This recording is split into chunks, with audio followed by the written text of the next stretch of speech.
Welcome to theCUBE studio here in Palo Alto for a special edition pre-GTC breakdown, but also breaking down the industry as GTC from NVIDIA is their largest conference of the year.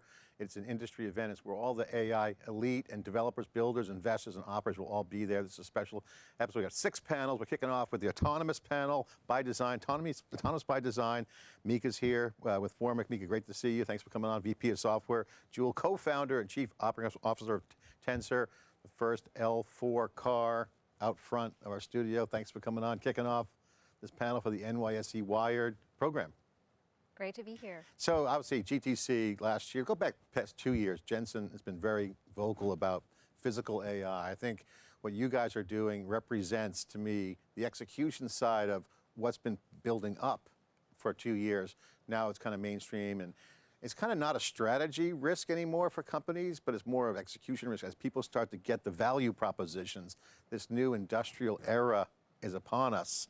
You got the car, you got the robots in the factories. Mika, start with you. You're bringing robotics to the world that haven't really seen them before. In some cases, if they tried it, they've seen now the modern version. What's your take on the physical AI piece as we lead into GTC? Yeah, absolutely. As robotics is growing within these factories, there is a lot of differences within the manufacturing sector, how robotics is introduced. On one side, there is a lot of aerospace defense companies, and for them, they're building greenfield factories completely from ground up. And on the other side, there are a lot of small and mid-sized manufacturers, and for those factories, robotics is fairly new, and what is important for those and what started being enabled over the past couple of years is the ease how the robotics could be deployed. So we create a lot of ecosystem, how we can identify their problems and we can deploy the robotics and bring it to life. Take a minute to explain what you guys do so people know what you guys are building, the market you're targeting. Absolutely. So Formic provides robotics systems for manufacturing. And very much we're focused on small and mid-sized manufacturers. For them, a lot of the time they might not have robotic systems or they only have 1 or 2, and we make it very easy for them to deploy the robotics. So we'll scope the solution, we will provide all the deployment, and we will provide monitoring and maintenance. All our customers, we provide robotics as a service, so they pay hourly or monthly, so it's very easy for them. Give an example of the kind of company, if you can, that's using your stuff. I mean, I'm trying to visualize this so people can understand the kind of customers you have. This isn't like Ford Motor Company with all the building cars. You guys are doing something to explain and give an example. Exactly. So some of the companies I can name it, Garrett's Popcorn. We have a customer in California, Mi Rancho. If you go into some of the stores, you'll see Mi Rancho tortillas, and they provide tortillas for a lot of restaurants and stuff. So again, they're more kind of small size. A lot of the time, it's brownfield factories. So they have been operating for many years. They're with family the businesses. People, labor. Exactly. Very often you'll see them tracking on the clipboard how many cases they palletize. So it's not like the automotive factory or some of these brand new defense factories. They're very kind of old school, and we're making it easy for them to operate. We're going to come back to this in the panel because I want to put a pin in that because I won't say small, medium-sized business, but the mid-market is a huge adopter in this new hyper-converged, the new physical AI. We'll come back, not just the big enterprises or the startups. We'll come back to that. Jewel, you got the car out front. Autonomous vehicles, people think of it, they think of Waymo, they see that, you know, robo-taxis. Yeah. You guys have built an pure, I call it pure autonomous vehicle from the ground up. Explain Tensor, the car, why is it different? It kind of looks like a Waymo, but it's not a retrofit. Explain what you guys do. Yeah, Tensor Robocar, that's our product name. It's the first robocar out there that is built from the ground up for personal ownership and beyond just robo-taxi ride sharing. The car is a ground up designed vehicle so that when the car rolls off the assembly line, it is L4 capable already. And the whole vehicle is homologated or certified as a product by itself and can be sold to consumers. It is the world's first vehicle that has a folding steering wheel that only existed in sci-fis before. where you can enter level 4 mode and the steering wheel goes away. And you can take over and drive by yourself by taking the steering wheel out anytime you want. So this is hard problem. So people who have been following this might know L4. Explain the L4 and what is different around some of the other approaches. Yeah, I think in our car, in a Tensor, it's very clear what a L4 means versus a L2 or L3. The steering wheel goes away. There's no way for the person, the driver's seat person, to control the car anymore. Of course, there are other ways where you can tell the robot what to do, like a pullover, you can talk to it, there are buttons to push. But it's a totally different level of autonomy where we as the manufacturer, as the autonomous driving provider, we take full responsibility. That's what's important. That's the key difference between L4 versus lower layers. As we look at the physical AI, these are great examples, scaling and building realities kick in. So take us through a story or approach that you guys have done to get this into the market, because in some people's minds, or even the realities, it could be years in some use cases, but it's happening pretty fast. Can you guys just share the time it takes to build these physical AI systems? I mean, you guys have been working on it for a while. Yeah, a while. We've been working on it for 10 years. And autonomous vehicles are not a new concept. You know, people have been talking about it and seen it for almost a decade. So in the past years, what happened is on the product and hardware side, where the industry is shifting to a volume production level 4 autonomous vehicle. No longer retrofit, but volume production for scale. And on the other hand, it's recent development with physical AI and generative AI that makes this technology can scale faster and make the cars can make decisions and act more human-like in long tail scenarios. What's been the breakthrough that has accelerated the timing recently? Can you put your finger on the issue, or what's been the key driver? Sure. I mean, there are foundation models where they are basically still generative models, but they don't generate text or image. They generate actions. We use foundation models on our vehicle. We also use vision language action models for a slower thinking to solve very, very challenging, complex scenarios that takes longer reasoning. There are also world models where you can simulate the whole world, train the robot, validate the robot, let them self-reinforce themselves, and get better. You mentioned sci-fi. That's a great, I mentioned earlier about the wheel going away. It seems like a sci-fi movie. Mika, sci-fi might come to mind when someone's working in a factory, could be mid-market, you mentioned. What's the timing on your end look like? Because they're now seeing product that was literally sci-fi. If you go back a decade, it's like no one thought a popcorn manufacturer or any kind of like mid-sized manufacturing or business would have robotics. Right, exactly. And there's a lot of changes in the last few years, how quickly we can deploy. Traditionally, there has been robots in the factories for a while, but it took a very long time to make those deployments. Very often, the lead times would be like 50 weeks, a year to make a deployment. Now, with all the software advancement and AI advancement, we're able to deploy them much faster because we can quickly configure it for specific factories. So we went from almost a year, many months, to weeks. We can bring the system. And that's what's very important for a lot of this smaller plants, because they're very flexible, their products change, their line change. So it's very important for them to say, oh, I want the robot to do this. And we're able to actually change it very quickly. And then the next week, they might be using some other products or making other products. We can quickly adapt and change it. And that's what software and AI allows us to do in the past couple of years. And why the mid-market is so hot right now? Is it because that they're the ones who get the best benefit out of it?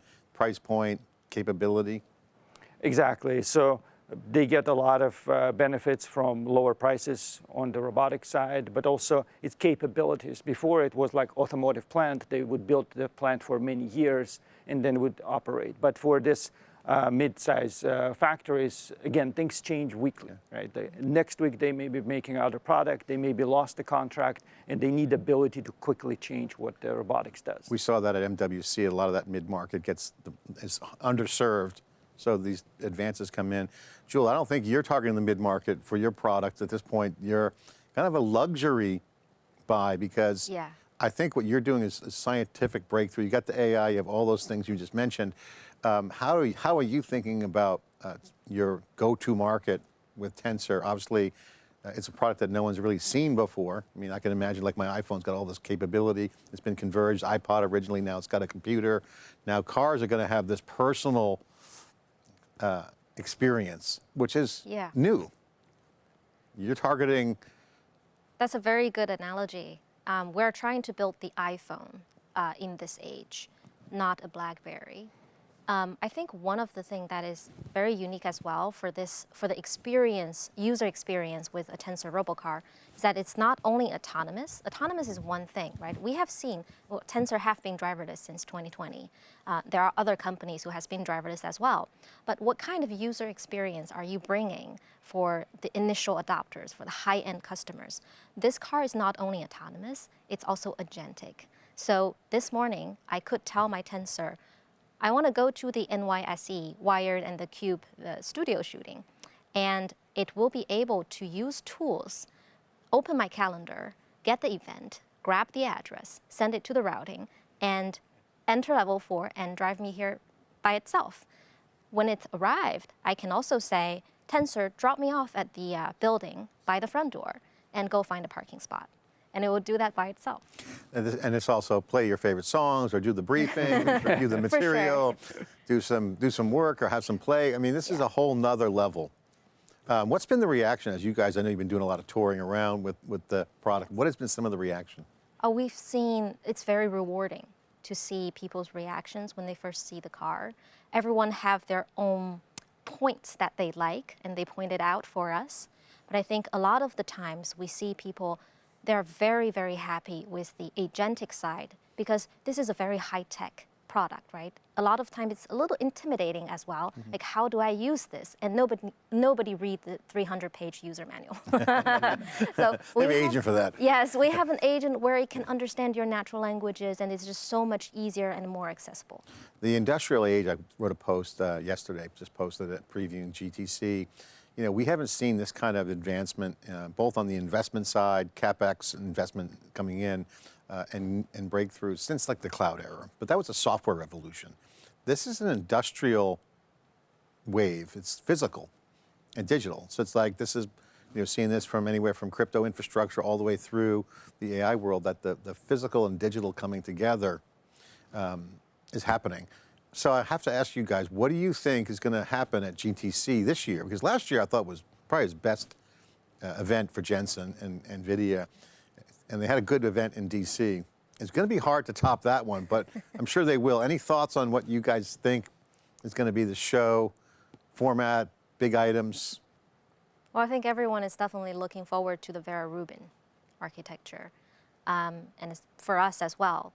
Compute is one of the largest problems, right? Either inference on the edge or training in the cloud. We needed both.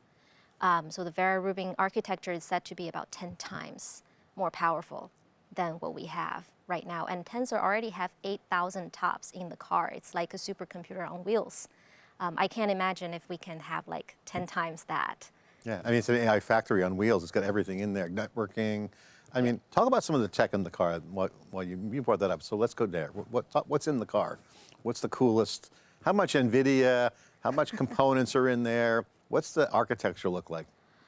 Well, it has over 100 sensors on the car, on the exterior and on the interior as well, because we need to use it not only for autonomous driving, we need it for corner cases, we also need it for in-cabin agent use. That's why there are like over 100. Therefore, there is a large ton of data that is generated every frame, every second. And we push all of that data and process it through 8,000 TOPS of compute. That is like 4 to 8 times larger compute than previous generation AVs, and maybe 50 to 100 times more than a regular assistive driving L2 vehicle. Do you guys think about like the upgrade process? And I'm kind of nerding out here in real time, but like, you know, the car's got all that horsepower with compute, networking, all that AI in there. is it like an upgrade cycle? Like, okay, very Rubin, swap out. Yeah, it's hard to swap out components.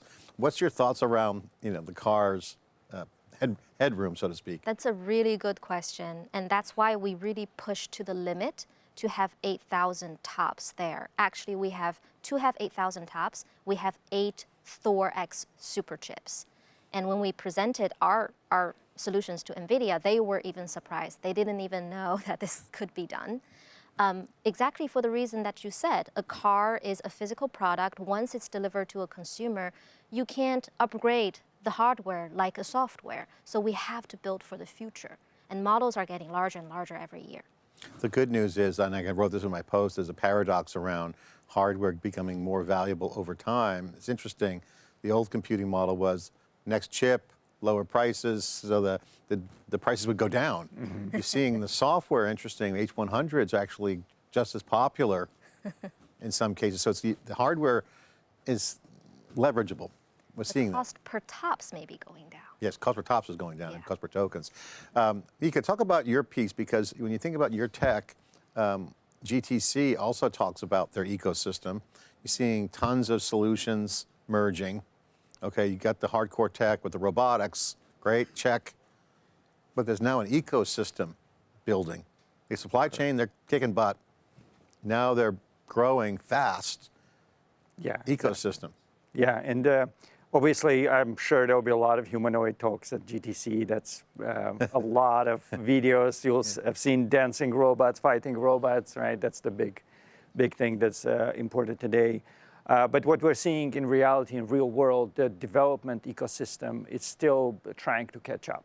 So one of the bottlenecks right now that we see is that a lot of the companies who want to develop, let's say, humanoid robot or more flexible form factor for the robots, there is no ecosystem that already exists. A lot of the companies start connecting all the sensors together. You need to bring the vision from one part and then do the simulation. So there's still a lot to work on that ecosystem piece, and also on the hardware pieces to come together as well. And what do you well, think? And what do you think for this year, GTC? They're really transparent. It's not that they're hiding the ball, but they're also going to have a focus. I'm curious what you think will be the big discussion from the keynote and the sessions with NVIDIA this year. I think it will be around like how we bring together this humanoid robotics and make it real in this world, right? Because again, it's we need to work a lot on the hardware, on the reliability, on the software infrastructure, the development ecosystem. There are a lot of pieces that need to come together for this humanoid to be available in home environment, factory environments, and what is the right form factor for those pieces as well. And rumor has it there's going to be a Tensor car and some humanoids at the NYSE Wired party later tonight. Yes, we are. Yes, okay, that's confirmed. All right, locking it in. All right, final question to wrap up. What's your personal goals this week at NVIDIA? Obviously, there's a lot going on. It'll be very, very busy. Business development, technical recruiting, learning, squinting through the announcements, connecting the dots. What's the focus for this week? What are you looking to get out of it? Mika, we'll start with you. Yeah, for me, primary goal is to identify what are the real cases where we can maybe explore and deploy humanoid robots in the factories, right? What is the right form factor, how we can make them real, how we can find more robust solutions that will operate in this kind of factory environments, because it's not easy to work for 16-hour shifts in cold environment, hot environments, dusty environments. So what kind of form factor would work there? Yeah, and there's so much software, the agility, the ability with touching and feel is happening huge. Exactly. Yeah, well, appreciate what you do. Thanks for coming on. Jewel, wrap us up. What's your focus? What are you looking to do? Oh, we always love those events because for a robocar, for automotive product, we have thousands and thousands of components and suppliers, partners who we have to work with together to make it happen. And for events like this, we meet them all. It's very efficient for us to meet a lot of companies within that 1 week, and we can know like what they're working on that is cutting edge, that can help us. Yeah, and for you, ecosystem for you also means supply chain, partners, recruiting. Yes. A lot of co-design. Yes. Extreme co-design, as NVIDIA calls it. Well, thanks for coming on theCUBE, really appreciate it. Thanks, Thanks, John. John. Thank you for I'm having John us. Furrier. This is our day one kickoff of GTC. Actually, day zero. This day starts tomorrow. Of course, the NYSE Wired celebration tonight in San Jose. Thanks for watching.